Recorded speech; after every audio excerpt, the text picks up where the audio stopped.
Great, thank you very much for all the feedback and discussion around this. And just 2 or 3 minutes in response.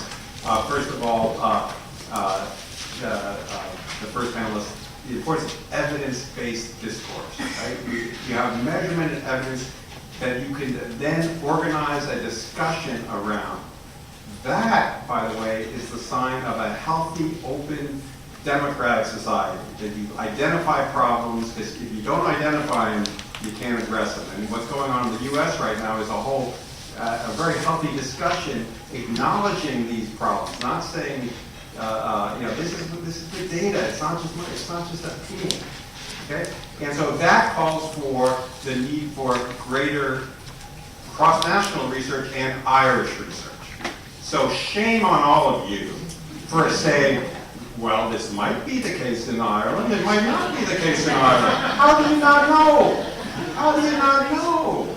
You spend how many billion euros per year on higher ed and you can't answer a basic question? Like, this seems to me, really worth taking on if you're serious about educating leaders. Again, a moral and ethical responsibility to assess and measure these things.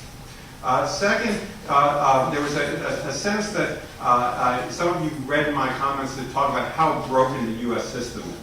So I want to push back just a little bit on that. Undergrad, absolutely. There are fundamental flaws, but I am not one of these scholars that paint in broad brushes condemning all of the U.S. higher ed system.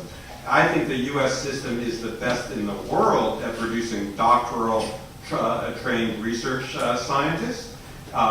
It is most likely the best in the world in terms of producing research and scholarship.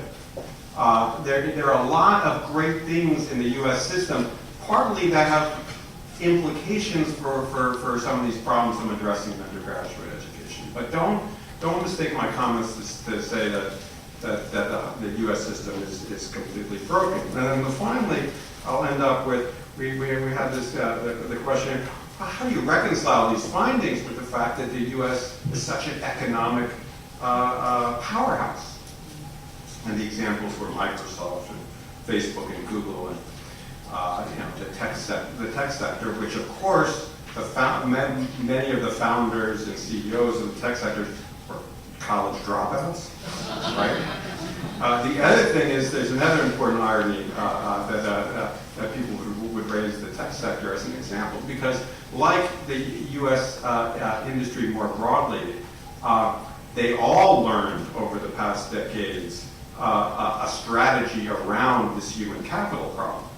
What was that strategy? Well, they came to places like Ireland to do to do software engineering here, in part because they couldn't find workers in the States to do that work as well. They also imported engineers from India and elsewhere, and so.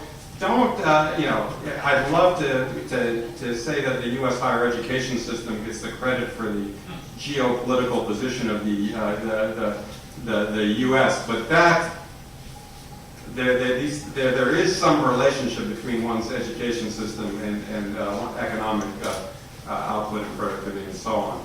But in this world of globalization and multinationals and so on, let's not make that careless error. Thank you for your time.